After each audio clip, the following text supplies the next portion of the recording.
Hello coders, welcome back to VK64. So in this video we are going to talk about context API in React TypeScript. ஓகேவா? So இந்த வீடியோவில் பார்த்தீங்கன்னா நம்ம வந்து contact API பற்றி தெளிவாக பார்க்க போகிறோம். ஸோ நம்ம நார்மலாக இப்போ ஜாவாஸ்கிரிப்டில் கான்டெக்ட் ஏபிஐ யூஸ் பண்ணுறோம் அப்படின்னு பார்த்துக்கிட்டிங்கன்னா நம்ம அதுக்கான டைப் ஸ்பெசிஃபை பண்ண மாட்டோம், எதுவுமே பண்ண மாட்டோம், டேரெக்டாக நம்ம வந்து அப்ளை பண்ணிட்டு போய்கிட்டே இருப்போம்.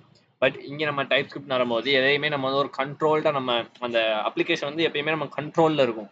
அதாவது எந்த தப்புமே நமக்கு தெரியாமல் எங்கேயுமே நடக்காது. ஸோ அந்த லெவலுக்கு வந்து நம்ம வந்து டைப் ஸ்கிரிப்ட் வச்சு கண்ட்ரோல் பண்ண முடியும். அதுக்காக என்ன பண்ணணும்னா நம்ம யூஸ் பண்ணுற ஒவ்வொரு திங்கையுமே பார்த்து பார்த்து யூஸ் பண்ணணும். அப்படிங்கிறதுக்காக நம்ம என்ன பண்ணுறோம், டைப் இல்லைனா இன்டர்ஃபேஸ் வந்து டிஃபைன் பண்ணிட்டு அதுக்கப்புறம் அதை யூஸ் பண்ண ஸ்டார்ட் பண்ணுறோம். ஸோ ஓகேவா? ஸோ இது வரைக்கும் நீங்கள் வீடியோலாம் சீரிஸை ஃபுல்லாக பார்த்துருந்தீங்கன்னா உங்களுக்கு ஓரளவு ஐடியா வந்திருக்கும். ஸோ அந்த ஐடியாவை வச்சு நம்ம வந்து கான்டெக்ட் ஏபிஐ வந்து என்ன பண்ண போகிறோம்னா பில்ட் பண்ண போகிறோம். ஓகேவா? ஓகே, வாங்க நம்ம வந்து ஃபர்ஸ்ட் ஆஃப் ஆல் ஒரு ஃபோல்டரில் கான்டெக்ட்னு ஒரு ஃபோல்டர் கிரியேட் பண்ணிக்கிறோம் சோர்ஸில். Okay, contact. ஓகே, அது உள்ள நம்ம என்ன பண்ண போகிறோம்னா ஒரு ஃபைல் கிரியேட் பண்ண போகிறோம். So data context dot tsx. ஓகேவா?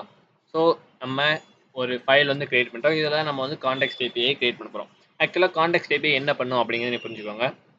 கான்டெக்ட் ஏபிஐ நம்ம எதுக்கு யூஸ் பண்ணுறோம் அப்படின்னு பார்த்தீங்கன்னா, ப்ராப் ட்ரில்லிங்கை வந்து நம்ம மோஸ்ட் ஆஃப் டைம் யூஸ் பண்ணும்போது child parent, parent child, parent child அப்படின்னு நம்ம வந்து அந்த இதிலே போய்கிட்டு அந்த ட்ரீ ஸ்ட்ரக்சரில் போய்கிட்டு ஃபாலோ பண்ணியிருக்கும் போது நமக்கு சில பல அந்த அளவுக்கு நம்ம ஃபெமிலியராக இருக்காது, ஈஸி டு யூஸாக இருக்காது. அப்படிங்கிறதுக்காக இதை வந்து கண்டுபிடிச்சாங்க. ஸோ இது வந்து one of the React hook தான். ஸோ இந்த ஹூக்கை யூஸ் பண்ணி நம்ம என்ன பண்ணலாம்னா, காம்பனன்ட்ஸுக்கு வந்து நம்ம இந்த ப்ராப் ட்ரில்லிங்லேயே போகாமல் எல்லா காம்பனன்ட்ஸுமே ஒரே இந்த டேட்டாவை நம்ம வந்து ஷேர் பண்ணிக்கணும். அதாவது ஒரு இடத்துல நமக்கு என்ன தேவையான ஃபங்க்ஷன்ஸ், வேரியபிள் டிக்ளரேஷன்லாம் பண்ணி வச்சுட்டு அதை நமக்கு தேவையான இடத்துல எடுத்து யூஸ் பண்ணிக்கிற மாதிரி. ஓகேவா? ஸோ அதுக்கு கான்டெக்ட் ஏபிஐ. ஸோ அதிலே பேர் இருக்கும் ஏபிஐ. ஏபிஐ நம்ம என்ன பண்ணும், நமக்கு தேவையான இடத்துல யூஸ் பண்ணிக்கலாம். ஓகேவா? ஓகே, வாங்க நம்ம எப்படி ஒரு கான்டெக்ட் ஏபிஐ கிரியேட் பண்ண போவோம். ஓகேவா? ஓகே, எப்பயுமே நீங்கள் ஒரு கான்டெக்ட் ஏபிஐ நீங்கள் இதுக்கு முன்னாடி யூஸ் பண்ணியிருந்தீங்கன்னா உங்களுக்கு தெரிஞ்சிருக்கும். அது உள்ள நம்ம என்னலாம் பண்ணுவோம்னா வேரியபிள் டிக்ளரேஷன் பண்ணுவோம். தென் பார்த்தீங்கன்னா வேறு என்னலாம் பண்ணுவோம், ஃபங்க்ஷன்ஸ் எழுதுவோம். ஓகேவா? அதுதான் நம்ம வந்து இங்கேயும் பண்ண போகிறோம். ஓகேவா? ஓகே, நம்ம வந்து ஸ்டார்ட் பண்ணிடலாம். Okay, கான்ஸ்ட் data context. ஸோ இந்த டேட்டா கான்டெக்ஸ்ட் வந்து நான் இங்கே வந்து டிக்ளேர் பண்ண போகிறேன். ஸோ அதுக்கு நம்ம என்ன பண்ணணும்னா கிரியேட் கான்டெக்ஸ்ட் அப்படிங்கிறத கால் பண்ணணும். சரிங்களா? அது வந்து ரியாக்ட்லேருந்து வரும். ஸோ கிரியேட் கான்டெக்ஸ்ட் கொடுத்துட்டோம்னா அது மேலே இம்போர்ட் ஆயிரும். ஸோ வந்து இவ்வளோ தான் நமக்கு வந்து கிரியேட் கான்டெக்ஸ்ட். ஸோ இப்போ நம்ம என்ன பண்ணணும்னா டைப் டிஃபைன் பண்ண போகிறோம். ஸோ நமக்கு இந்த கான்டெக்ஸ்ட்டில் நமக்கு என்னெல்லாம் இருக்கணுமோ அதை வந்து நம்ம டிஃபைன் பண்ணிக்கலாம். ஸோ ஓகேவா? ஸோ இன்டர்ஃபேஸ் கான்டெக்ஸ்ட் அப்படின்னு வச்சுக்கிடுவோம். ஓகே, அதில் நான் ஃபஸ்ட்டு என்ன வைக்க போகிறோம்னா ஒரே ஒரு வேரியபிள் மட்டும் வைக்க போகிறேங்க. ஸோ யூசர், அது வந்து ஒரு ஸ்ட்ரிங். ஓகே, நான் வந்து டிஃபைன் பண்ணிட்டு இப்போ வந்து என்ன பண்ணணும்னா இதை யூஸ் பண்ணணும். இதை நான் எங்கே போய் யூஸ் பண்ணுறது அப்படின்னு உங்களுக்கு டவுட் வரலாம். ஸோ இந்த இடத்துல கிரியேட் கான்டெக்ஸ்ட் பண்ணியிருக்கீங்க பார்த்தீங்களா? ஸோ அந்த இடத்துல நீங்கள் வந்து அதை யூஸ் பண்ணிக்கலாம். ஸோ என்ன பண்ணி அந்த இடத்துல கான்டெக்ஸ்ட் அப்படின்னு கால் பண்ணிடுங்க. ஸோ நீங்கள் இப்போ கான்டெக்ஸ்ட்னு கால் பண்ணிட்டதுனால உங்களுக்கு வந்து அதை என்ன பண்ணணும்னா அதை கண்டிப்பாக யூஸ் பண்ணியே ஆகணும். ஓகேவா? ஸோ இந்த இடத்துல என்ன எரர் காட்டுதுன்னு பார்ப்போம். அங்கே பார்த்தீங்கன்னா ஒரு ஆர்குமெண்ட் வந்து எக்ஸ்பெக்ட் பண்ணுறோம், ஆனால் அதில் இல்லை அப்படிங்கிறது அது வந்து அவுட்புட்டாக கிடைக்கி. ஸோ வந்து நம்ம இதோட முடிஞ்சில்ல, இன்னும் நமக்கு ஸ்டெப்ஸ் இருக்குது. ஸோ அதெல்லாம் முடிச்சுட்டு நமக்கு எரர் இருக்கா இல்லையா அப்படிங்கிறத பார்க்கலாம். ஓகேவா? ஸோ இப்போ நம்ம கான்டெக்ட் கிரியேட் பண்ணிட்டோம். இப்போ கான்டெக்ட் கிரியேட்னா அது வந்து ப்ரொவைட் பண்ணுறதுக்கு ஒருத்தர் வேணும்ல. ஸோ அவர் தான் ப்ரொவைடர். ஓகேவா? So next கான்ஸ்ட். ஸோ இவர் வந்து எக்ஸ்போர்ட் பண்ணிடுவோம் டிஃபால்ட்டாக. Export கான்ஸ்ட் provider. ஓகேவா? ப்ரொவைடர் என்ன பண்ணுவார் அப்படின்னா இது வந்து ஒரு ஃபங்க்ஷன் தாங்க. ஓகேவா? ஸோ ஃபங்க்ஷன், இந்த ஃபங்க்ஷனுக்குள்ளே எதை நம்ம அனுப்புவோம்னா சில்ட்ரன். இந்த சில்ட்ரன் அப்படிங்கிறது என்னன்னு பார்த்தீங்கன்னா ஒரு ரியாக்ட் நோட். ஸோ அதை இங்கே டிஃபைன் பண்ணிடலாம். So children react dot react node. So ஏன் இங்கே நமக்கு எரர் காட்டுது அப்படின்னா no value exists in the scope for the sort and property children either declare one or provide initializer. Okay, நம்ம வந்து ப்ரொசீட் பண்ணுவோம். ஸோ தென் பார்த்துக்கலாம். ஓகே, ஆக்சுவலாக இப்படி தான் பண்ணுவோம். தென் இந்த இடத்துல நம்ம என்ன பண்ணணும்னா நம்ம வேரியபிளை டிக்ளேர் பண்ணணும். ஸோ நம்ம யூஸர் வச்சுருக்கோமா, const user equal to VK64 அப்படின்னு எழுதியாச்சு. ஓகே, தென் நம்ம ரிட்டர்ன் பண்ணணும். ரிட்டர்னுக்குள்ள தான் நம்ம என்ன வரும்னா நம்மளோட கான்டெக்ஸ்ட் வரும். டேட்டா கான்டெக்ஸ்ட் டாட் போட்டிங்கன்னா அதில் வந்து ஒரு ப்ரொவைடர் கிடைப்பார். ஸோ ப்ரொவைடரை க்ளோஸ் பண்ணிட்டீங்கன்னா அது உள்ள நம்ம என்ன பண்ணணும்னா சில்ட்ரனா அனுப்பணும். ஸோ இங்கே வந்து சில்ட்ரனா நம்ம அனுப்பியாச்சு. ஓகே, இப்போ இந்த டேட்டா கான்டெக்ஸ்ட்க்கு வந்து என்ன ஆகும்னா அதில் வேல்யூன்னு ஒரு ப்ராப்ஸ் இருக்குது. அந்த வேல்யூ வந்து நம்ம கரெக்டாக சென்ட் பண்ணணும். ஓகேவா, அந்த வேல்யூஸில் தான் நம்மளோட ஒவ்வொரு ப்ராப்பர்ட்டியுமே சென்ட் பண்ண முடியும். ஸோ அதில் வேல்யூ அப்படின்னு அனுப்பிட்டீங்கன்னா இன்னொரு ப்ராக்கெட் போட்டு நம்ம எதை அனுப்பணுமோ அதில் அனுப்பிடலாங்க. இப்போ எதை அனுப்ப போகிறோம்னா யூஸராக அனுப்ப போகிறோம். அவ்வளோதாங்க, நம்ம வந்து கிரியேட் பண்ணி முடிச்சிட்டோம். இன்னும் நமக்கு ஒரு எரர் அடிக்கிட்டு இருக்கு, என்னன்னு பார்த்துருவோம். எக்ஸ்பெக்டட் ஆர்குமெண்ட் 1 அப்படின்னு இருக்கு. ஸோ இந்த இடத்துல என்ன பண்ணிடுவோம்னா ஒரு எம்டியை ஓப்பன் பண்ணி விட்டுருவோம். அவ்வளோதாங்க. ஓகே, என்ன காட்டுது? Is not assignable to parameter of context. Okay, நம்ம வந்து எக்ஸ்போர்ட் பண்ணிட்டு அதுக்கப்புறம் என்ன எரர்னு பார்க்கலாம். ஸோ எக்ஸ்போர்ட் டிஃபால்ட்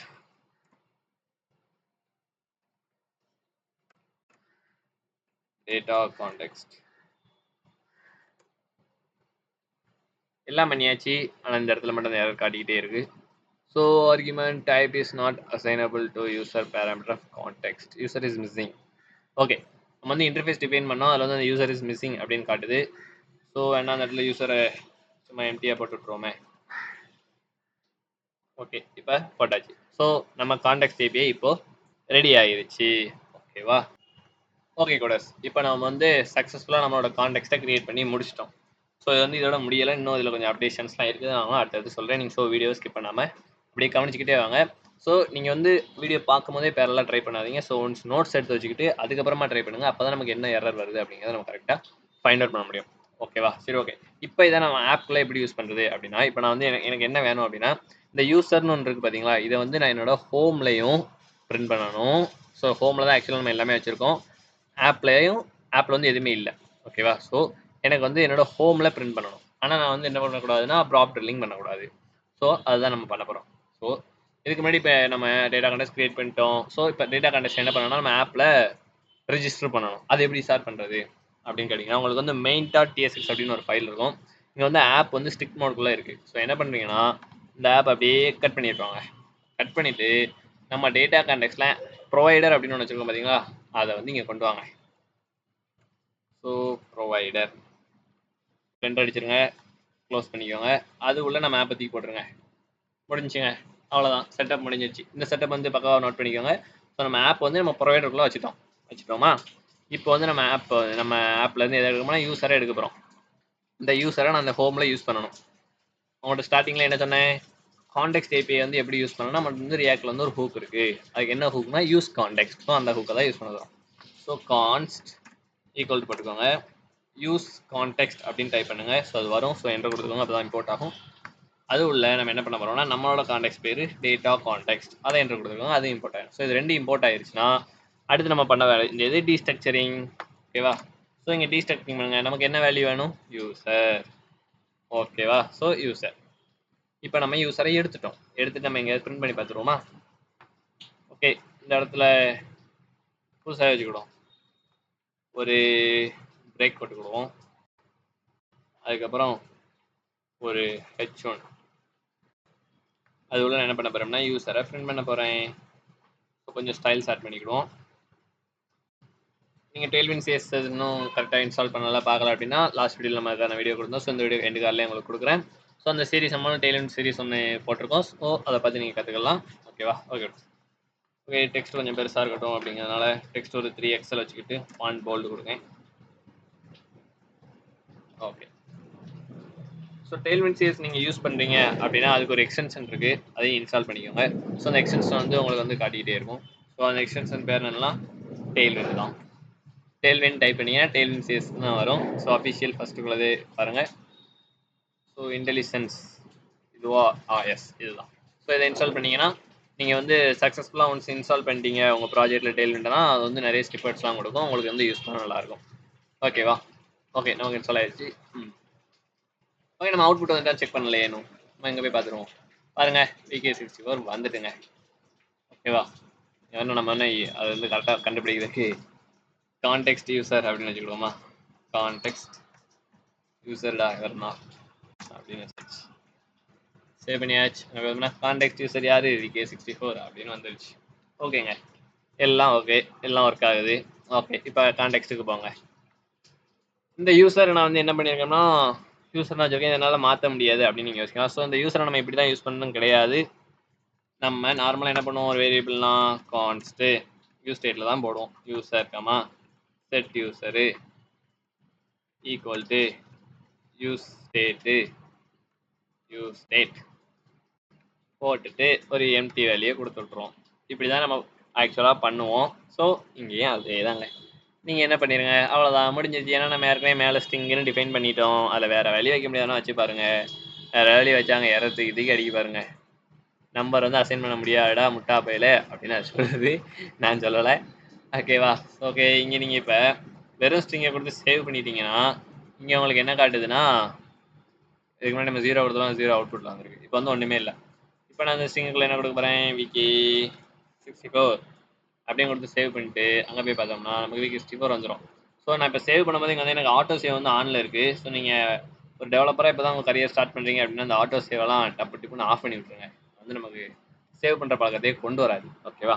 ஓகே, இப்போ ஏன் இந்த மஞ்சள் கலர் இப்படி காட்டுதுன்னா அது வந்து நம்ம யூஸ் பண்ணலை அப்படிங்க. ஸோ அந்த வேல்யூஸில் போயிட்டு செட் யூசர் அப்படியே செட் பண்ணி விட்ருங்க. அவ்வளோதாங்க, முடிஞ்சு. ஓ, டாட் வச்சிட்டேனா? கமா. ஓகே, வேறு என்ன எரர் காட்டுது? Object literally May only specify known properties and set user does not exist இந்த டைப் கான்டெக்ஸ்ட். ஓகேவா? அவங்க என்ன சொல்கிறாங்கன்னா, நீ வந்து யூசரை மட்டும்தான்டா டிஃபைன் பண்ணியிருக்க, செட் யூசரை டிஃபைன் பண்ணல அப்படின்னு சொல்கிறாங்க. ஓகேவா? ஸோ செட் யூசரை டிஃபைன் பண்ணிடலாம், ஒரு பிரச்சனையும் இல்லை. இந்த என்ன பண்ணியிருக்கேன்னா செட் யூசர் அப்படின்னு போட்டுட்டு அவர் என்ன செய்வார், அது வந்து நீங்கள் வந்து லைட்டாக யோசிக்கணும். நம்ம செட் யூசருக்குள்ள என்ன அனுப்புவோம், ஸ்ட்ரிங்காக அனுப்புவோம். ஸோ அது உள்ள ஒரு டேட்டா அனுப்புவோம். இந்த தவற அடிச்சிட்டேன். ஓகே, அதில் ஒரு டேட்டா அனுப்புவோம். அந்த டேட்டா வந்து என்னவா இருக்கும்னா ஸ்ட்ரிங்காக இருக்கும். அந்த ஃபங்க்ஷன் என்ன பண்ணாது, எதையுமே ரிட்டர்ன் பண்ணாது. ரிட்டர்ன் பண்ணாத ஃபங்க்ஷன் என்ன கொடுக்கணும்னா வாய்டு. ஓகேவா? ஸோ எல்லாம் ஓகேங்க. நான் ஒவ்வொருக்காவும் இது உள்ளேயும் கொடுக்கணும், இதில் கொடுக்கறது கூட பிரச்சனை இல்லை. இங்கே நான் டிஃபைன் பண்ணுறேன்னு வச்சுக்கோங்க. இங்கேயும் ஒவ்வொருக்காவும் கொடுக்கணும்னா எப்படிங்க அப்படின்னு நீங்கள் யோசிக்கலாம். ஸோ அதுக்கு ஒரு வழி இருக்குது. என்னன்னா, நீங்கள் வந்து இந்த வழி கொடுக்க வேண்டாங்க. கொடுக்காட்டி எங்கள் எரர் வருதுங்க அப்படின்னு நீங்கள் சொல்லலாம். ஓகே, அதுக்கு நம்ம இன்னொரு வழி இருக்குது. இந்த இடத்துல என்ன பண்ணீங்கன்னா கான்டெக்ஸ்ட் ஆர் அன்டிஃபைன்ட் அப்படின்னு போட்டுருங்க. ஸோ ஆர் போடும்போது ஒன்று தான் போடணும். அன்டிஃபைன்ட் போட்டுட்டு இந்த டப்பாக்குள்ளே என்ன போட்டுருந்தீங்கன்னா அன்டிஃபைன்ட் அப்படின்னு போட்டுட்டிங்கன்னா ப்ராப்ளம் சால்வ்டு. இங்கே ஏன் இந்த எரர் வருதுன்னு நெக்ஸ்ட் போய் பார்ப்போம். ஸோ இங்கே என்ன கொடுத்துருக்காங்க அப்படின்னா user does not exist on type context undefined அப்படின்னு இருக்கா? ஓகேங்க, இப்போ நம்ம என்ன பண்ண போகிறோம் அப்படின்னா எக்ஸ்போர்ட் பண்ணும்போது எப்படி எக்ஸ்போர்ட் பண்ணுறோம் அப்படிங்கிறத இப்போ பார்க்க போகிறோம். ஓகேவா? ஓகே கூட, இந்த எரரை சால்வ் பண்ணுறதுக்கு நம்ம ஒரு ட்ரிக் பண்ண போகிறோம். ஸோ இங்கே என்ன பண்ணிட்டோம்னா நம்ம டிஃபால்ட்டாக டேட்டா கான்டெக்ஸ்ட்டை நீ போயிட்டு வாப்பா அப்படின்னு சொல்லிட்டோம். என்ன பண்ணுறோம்னா அதை டப்புன்னு எடுத்துகிட்டு நான் என்ன பண்ண போகிறேன்னா எக்ஸ்போர்ட்டு கான்ஸ்ட் யூஸ் டேட்டா கான்டெக்ஸ்ட் அப்படின்னு நான் ஒரு ஹுக் கிரியேட் பண்ணுறேன். ஓகேவா? ஸோ இதில் நான் என்ன வைக்க போகிறேன் அப்படின்னா அவ்வளோதாங்க, இதை தான் வைக்க போகிறேன். இது வந்து ஒரு ஃபங்க்ஷன். இந்த ஃபங்க்ஷன் வந்து நம்ம ரிட்டர்ன் பண்ணுறோம். ஆக்சுவலாக இங்கே யூஸ் கான்டெக்ஸ்ட் ஏன் எரர் காட்டுது அப்படின்ட்டா இது உங்களுக்கு நான் எக்ஸ்பிளைன் பண்ணிடுறேன். ஸோ யூஸ் கான்டெக்ஸ்ட் இம்போர்ட் பண்ணியாச்சு. ஓகேவா? ஸோ இந்த ஃபங்க்ஷன் என்ன பண்ணணும்னா நம்ம வந்து இங்கே அன்டிஃபைன்டு கொடுத்துருக்கோமா மேலே வந்து. ஸோ அதனால தான் இது வந்து இம்போர்ட் பண்ணியிருக்கோம். ஸோ ஃபஸ்ட் நம்ம என்ன பண்ணுறோம்னா கான்டெக்ஸ்ட்டை வாங்குகிறோம். ஸோ சப்போஸ் கான்டெக்ஸ்ட் இருந்துச்சுன்னா அது அப்படியே ரிட்டர்ன் பண்ணிடுறோம். இல்லை அப்படின்னா என்ன பண்ணுறோம்னா ஒரு எரரை த்ரோ பண்ணிடுறோம். அவ்வளோதாங்க. இப்போ நம்ம இங்கே போய் என்ன பண்ணலாம் அப்படின்னா இங்கெல்லாம் இந்த யூஸ் ஸ்டேட்டு யூஸ் கான்டெக்ஸ்ட் அதெல்லாம் வேண்டாங்க. டைரெக்டாக யூஸ் டேட்டா கான்டெக்ஸ்ட் போட்டு முடிச்சு விட்ருங்க. அவ்வளோதாங்க, முடிஞ்சு. இந்த மஞ்சள் கலர் கோடெல்லாம் தூக்கிடுங்க. முடிஞ்சுங்க, அவ்வளோதாங்க. எல்லாரும் போயிருச்சா? எல்லாம் முடிஞ்சு பக்கா. அவ்வளோதாங்க, முடிச்சு விட்டாச்சு. நம்ம ஜெயிச்சிட்டோம் மாறா. அவ்வளோதான், டேட்டா கான்டெக்ஸ்ட் ஏபிஐ முடிஞ்சது. ஸோ இந்த லைன் உங்களுக்கு புரியலன்னா இன்னொரு பாருங்க. ஒரு ஃபங்க்ஷனாக நம்ம வந்து எக்ஸ்போர்ட் பண்ணுறோம். ஸோ அந்த ஃபங்க்ஷன் வந்து ரிட்டர்ன் பண்ணுது. நல்லா மைண்டில் வச்சுக்கோங்க. ஃபங்க்ஷன் வந்து ரிட்டர்ன் பண்ணுது. என்னதான் ரிட்டர்ன் பண்ணுது? நம்ம கான்டெக்ஸ்டே ரிட்டர்ன் பண்ணுது. ஓகேவா? ஸோ சப்போஸ் அது அன்டிஃபைனடாக இருக்குது, நீங்கள் வந்து இதில் வேல்யூவே வைக்கல அப்படின்னா அது வந்து ரிட்டர்ன் பண்ணாது. ஓகே ஓகே, நம்ம வந்து ஒரே ஒரு வேரியபிள் மட்டும் தான் செட் பண்ணி பார்த்தோம். ஸோ ஒரு ஃபங்க்ஷன் அனுப்பணும்னா எப்படி அனுப்புறது அப்படிங்கிறத நம்ம பார்த்துக்கலாம். இது வந்து யூசர் செட் யூசருக்கு மட்டும் தான் பார்த்தோம். ஆக்சுவலாக நம்ம ஒரு ஃபங்க்ஷனே எழுதிடலாம். ஓகேவா? ஸோ என்ன ஃபங்க்ஷன் எழுதலாம்? ஓகே, alert ஃபங்க்ஷன் எழுதுவோம். alert fun. இந்த ஃபங்க்ஷன் பார்த்தீங்கன்னா எதையுமே ரிட்டர்ன் பண்ண முடியாது, அதனால void. Okay, void. ஓகேவா? ஸோ இப்போ வந்து இதை நம்ம யூஸ் பண்ண போகிறோம். ஓகே, கான்ஸ்ட் alert fun வந்து என்ன பண்ணால் ஒரே ஒரு அலர்ட் மட்டும் தான் வரப்போகுது, alert helloன்னு. ஸோ இதை நம்ம இங்கே போட்டுருவோம் வேல்யூவில்.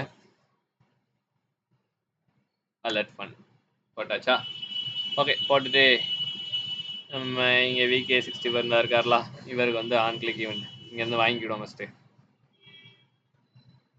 அலர்ட் பண்ணால் வாங்கியாச்சுங்க, வாங்கிட்டு யூஸ் பண்ணிடுவோமா? On click. ஓகே, ஆன் கிளிக்கில் வச்சாச்சு. இங்கே வந்து கர்சர் பாயிண்ட் வச்சுக்கிடுவோம். ஓகே, இப்போ போய்ட்டு நம்ம VK64 கிளிக் பண்ணோம்னா ஒரு அலர்ட் வந்துட்டுங்க, ஹெல்லோ அப்படின்ட்டு. ஓகே ஓகே, இப்போ நம்ம ஃபங்க்ஷனே எழுதி பார்த்தாச்சு, இன்னொன்று எழுதி பார்க்கலையே, எதுவும் கண்டுபிடிச்சிட்டிங்களா? ஓகே, அதே தாங்க.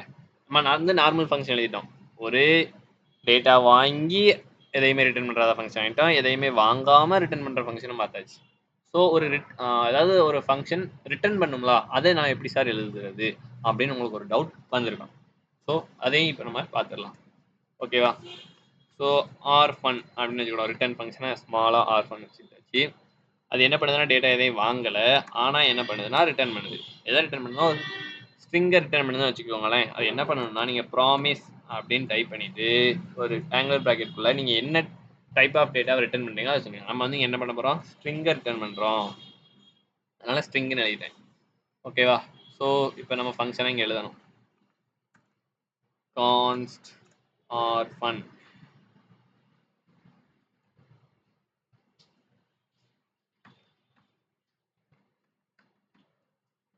ஓ, கான்ஸ்டே தவறாக எழுதிட்டோமா? பார்த்தேன். ஸோ ஜஸ்ட் ரிட்டர்ன் ஸ்ட்ரிங்கு தானே, சப்ஸ்கிரைப் அப்படின்னு வச்சுக்கணும். சப்ஸ்கிரைப் பண்ணுங்க மக்களே, உங்களுக்கு வீடியோ பிடிச்சிருந்துச்சுன்னா. ஓகேவா? ஓகே, நம்ம இங்கே வந்து ஆர் ஃபன்னே இப்போ வந்து என்ன பண்ண போகிறோம்னா சென்ட் பண்ண போகிறோம். ஸோ ஆர் ஃபன் சென்ட் பண்ணியாச்சு. ஸோ இங்கேயே சோப்பு கலர் காட்டிக்கிட்டு இருக்கு, எங்கே சோப்பு கலர் காட்டுது சார் அப்படின்னு பார்த்தோம்னா string is not assignable to type அப்படின்னு சொல்லுது. ஒய் ப்ராமிஸ் ஸ்ட்ரிங் தான் நம்ம அனுப்பியிருக்கோம். Okay,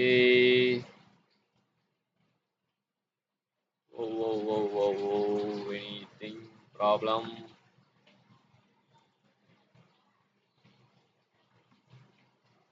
number string is not assignable to a type promise number. Type string is not assignable to type promise number. என்னடா நீ என்ன பண்ணாலும் ஒரே ஒரு காட்டிக்கிட்டு இருக்க அப்படிங்கிற மாதிரி தான் எனக்கு இருக்கு. ஓகே ஓகே ஓகே, நம்ம உடனே ரிட்டர்ன் பண்ணி தான் வச்சுருக்கோம். ஸோ ஆக்சுவலாக அது ரிட்டர்ன் ஆகணும். 7 மினிட் காய்ஸ். ஓகே கூட என்ன ஏறன்னு கண்டுபிடிச்சிட்டோம். ஆக்சுவலாக நம்ம வந்து ஏதாவது பெருசாக அனுப்புகிறோம் அப்படிங்கன்னா மட்டும்தான் இந்த ப்ராமிஸ்லாம் யூஸ் பண்ணும் போல், இல்லைனா வெறுமனே நீங்கள் ஸ்ட்ரிங்குன்னு யூஸ் பண்ணாலே போதும், அது வந்து வந்துடும் போல இருக்குது. ஸோ நம்ம தெரியாது, இப்போ தெரிஞ்சுக்கிட்டோம். ஸோ இங்கே வந்து நம்ம இதை வாங்கிக்கிடுவோம். Comma R fun. So R fun ஒரு வேரியபிள் வாங்கிக்கிடுவோம். கான்ஸ்ட் ஃபன் அப்படிங்கிற வேரியபிளுக்குள்ள ஆர் ஃபன்னை கால் பண்ணி விட்டுருவோம். ஓகேவா? ஸோ இப்போ ஃபன்னை வந்து இங்கே பிரிண்ட் பண்ணி விட்டுருவோம் ஒரு பி டேக்ல. ஃபன்னை பிரிண்ட் பண்ணியாச்சு. ஓகே, அவுட்புட் பார்த்துருவோம் கைஸ். சப்ஸ்கிரைப் வந்துட்டார். ஓகே கூட, இந்த வீடியோ உங்களுக்கு பிடிச்சிருக்கும் புரிஞ்சிருக்கும் அப்படின்னு நினைக்கிறேன். சப்போஸ் உங்களுக்கு புரியலைன்னா ஏதாவது டவுட் இருக்குது, நீங்கள் புரியலைன்னா வீடியோ இன்னொருக்கா ஃபஸ்ட்லேருந்து பாருங்கள். ஸோ அதுக்கப்புறம் ட்ரை பண்ணி பாருங்கள். ட்ரை பண்ணி பார்க்கும்போது தான் நமக்கு நிறைய எரர்ஸ் வரும். ஸோ அப்படியே உங்களுக்கு இன்னும் புரியலை, கான்செப்ட் இன்னும் கொஞ்சம் தெளிவாக சொல்லணும் அப்படின்னு சொல்லி நினச்சிங்கன்னா மறக்காமல் கமெண்ட் பண்ணுங்கள். நம்ம இன்னும் கொஞ்சம் தெளிவாகவே உங்களுக்கு என்ன கிளாரிட்டி இல்லை அப்படிங்கிற பார்த்து நம்ம தெளிவாகவே எக்ஸ்பிளைன் பண்ணிடலாம். ஸோ நெக்ஸ்ட் வீடியோ உங்களுக்கு புரிஞ்சிருந்துச்சுன்னா மறக்காம ஒரு லைக் பண்ணி விட்டுருங்க. ஸோ நிறைய வீடியோஸ் இதே மாதிரி போடுறதுக்கு நிறைய மோட்டிவேஷனாக இருக்கும். ஸோ தென் வேறு என்ன அவ்வளோதான். இந்த வீடியோ உங்கள் ஃப்ரெண்டுக்கு ஷேர் பண்ணி விடுங்க. உங்கள் ரியாக்ட் படிக்கிற ஃப்ரெண்டுக்கு அவருக்கு ரொம்ப யூஸ்ஃபுல்லாகவே இருக்கும். ஓகே கூட நல்லா ப்ராக்டிஸ் பண்ணுங்கள். நெக்ஸ்ட் வீடியோவில் நம்ம வந்து ரியாக்ட் ஃபார்ம்ஸை எப்படி TSXல யூஸ் பண்ணுறோம் அப்படிங்கிறத பார்க்க போகிறோம். ஸோ அதில் நிறைய வேலிடேஷன்லாம் வச்சு ஃபன் பண்ணுவோம். ஓகே டஸ், தேங்க்யூ ஃபார் வாட்சிங். பத்தா.